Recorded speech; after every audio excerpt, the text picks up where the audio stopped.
And broad beans, like I said before, force fed them as a child, beginning to like them again. Hey folks, how are we all doing? Welcome back to another episode of Gardening with Jace. So today it's all about legumes.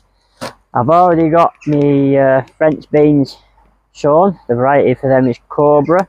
We've already got the peas sown, variety is Show Perfection, and we've got the runner beans and the broad beans to go. Now I do multiple sowings of each just so they don't all come at once. We don't want that. Now I also sow them in these little 3-inch pots, I'd say. I just line them out in a seed tray, as many as I can get in the seed tray is basically what I sow on the day. The reason for this purely is it just makes life so much easier when we're having to move stuff about in and out the greenhouse. Come hardly enough time. Also, it's easier to carry one tray than 15 little pots in it. So that's why I do that. Now, peas, beans, and peas, beans, runner beans, broad beans, climbing French beans, they're all really nice to grow. I think myself I class peas, beans, we're saying that a lot, aren't we? But it'd be right, just roll with it guys, just go with it.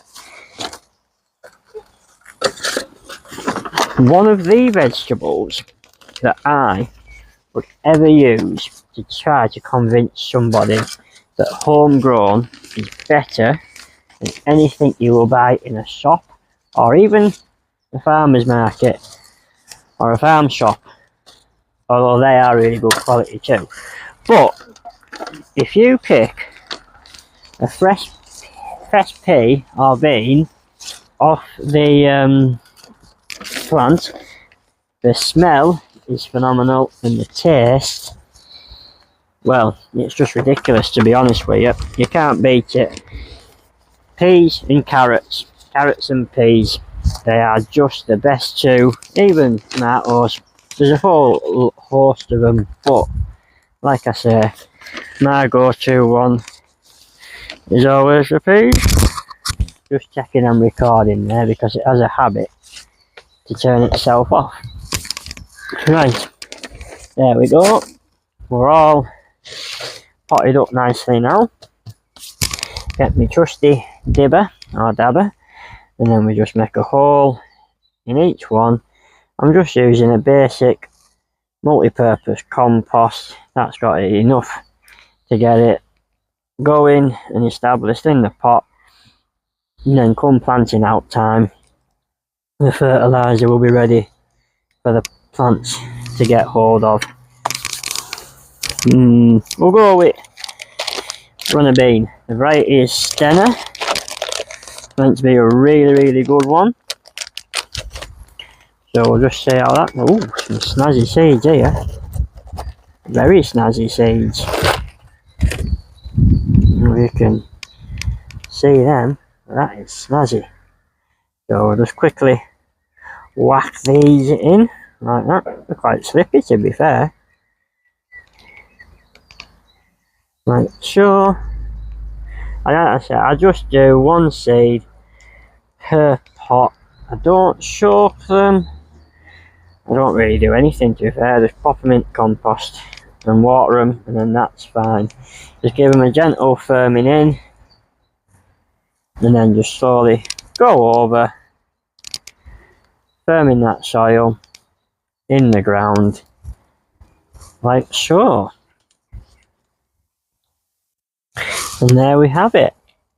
So like I said, that variety is one called Steener, and that is a runner bean. So I'll just make the label now. Very handy little gadgets these are, to be fair. Really good. Doesn't wash away. You can just keep putting it over and over labels, so you don't have to wash your labels or anything like that. What's the date? Yeah, they're really good machines. I definitely recommend anybody to get one, to be honest with you. Really good.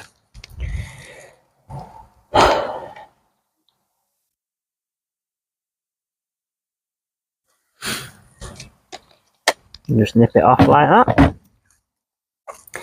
And like I say, last year's plant.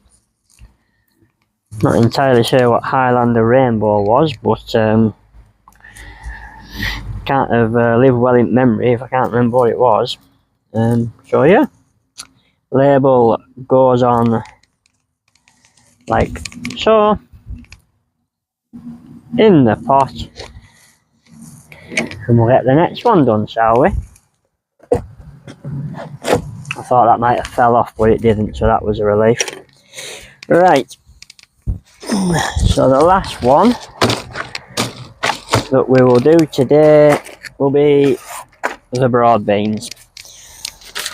Now, I just put my compost in a little bag like this. It just saves lugging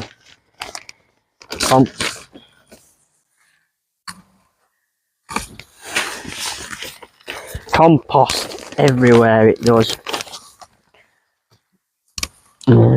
What we'll do is, you don't really need to see me fill all these up again, do you? So I'll quickly get these filled up and then we'll get on to the potting stage. Okay, so we've got all the pots filled now. Just use a pencil again as my dabber.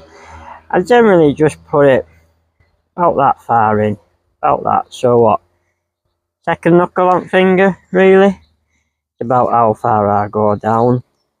Yeah, it's amazing what you can do in it when you pause the camera after spilling compost everywhere, but there you go. These things happen. It's all good. Right, so there we go. That's the hose made. So, broad beans. Funny, as a youngster, I never really liked broad beans because Mum and Dad used to grow masses of them, and it's all we ever used to have, broad beans. I just get sick at sight of them, but now I'm kind of beginning to like them again. Right, little top tip, don't put it down like that, pop it like that, on its side, on its edge maybe? Yeah, pop it on its edge. Reason for that is, it's got less chance of it rotting off, because that's quite a hard seed case in there. So if it was flat on its side like that, same with your courgettes, pumpkins, squashes, out like that, just show them on their edge. There we go. Just firm them back in, like so, and then we will whack the label in and get them watered. So there we go, I've got my first batch all sown now. I might do another 1 or 2 more sowings, I'm not entirely sure yet. So just a quick recap of what we have. We've got peas, sow perfection, really good for the show bench, but really tasty too. Broad beans, like I said before, force fed them as a child, beginning to like them again. And then we've got the climbing French bean, which are these ones. They're from Marshall's, but they're actually free with the National Vegetable Society. So if you're not a member of the National Vegetable Society, it is a good place to learn lots of different ways of growing techniques and tricks like that. Not just for show, all round vegetables, you know what I mean? It's not just for show. And then finally we've got the runner bean. So yeah, that's my fantastic 4 for this season. We'll catch you next time, guys. Cheers now, bye.